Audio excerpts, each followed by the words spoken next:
Hello everyone, welcome back to another X and Y Daily. My name is NBZ, and today we're going to finish out the Kanto starters with the final one, Mega Venusaur. So, I'm going to be honest, Mega Venusaur does not really look that much different. It is certainly the most minimal change from one Pokemon to its Mega form, I guess, aside from like Kangaskhan, because Kangaskhan is basically the same thing. Its baby just kind of pops out the front, and it remains looking like what it did before. But Mega Venusaur doesn't really have a huge amount of changes. It has these tattoos on the front of its head, which this picture doesn't quite show, but the official one does. And then you have the leaves from its back before have been kind of raised up, and you have the second layer of leaves underneath it. And you know, that's kind of cool, but it's nothing really significant, honestly. I wouldn't highly rate this design. It's just kind of a little bit of polish added to it, makes it look a bit more nuanced,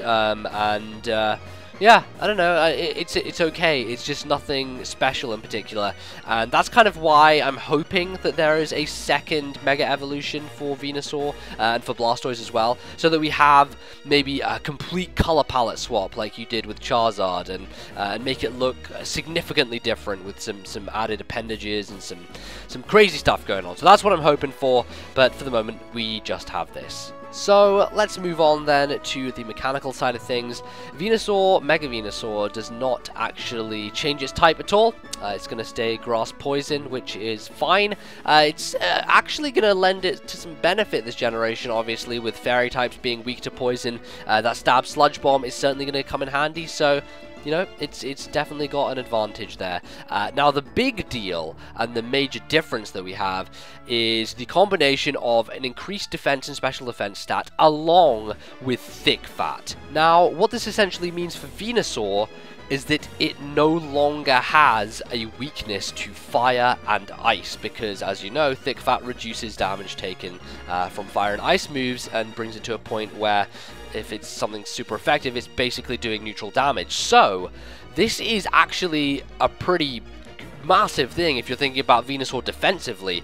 Fire and Ice are both very common offensive types. They're mainly special, and Venusaur has natural special defense coming out of everywhere. It's got really good defensive stats, and that's the thing here, which is rather interesting about this Mega Evolution, is it's leaning more towards the defensive end of things, whereas a lot of them are going fully offensive and gaining attack boost and speed boost and everything. Venusaur is sticking to the defensive side, which I like that idea of having a Mega Pokemon that is better equipped to deal with attacks and take them as opposed to deal them out. So what this essentially means is that Venusaur will only have two weaknesses, those being Psychic and Flying, and the rest of the shit it can basically shrug off pretty well. You know, the increase to the defense and special defense is so nice in combination with Thick Fat, and it just has it built up as this defensive monster. Now, what I'd really like to see for Mega Venusaur in terms of additional things to its move pool, I hope that there's a much more reliable recovery move afforded to it. It has access to Synthesis, of course, which is used on a lot of grass types, and it does perform well in Sun.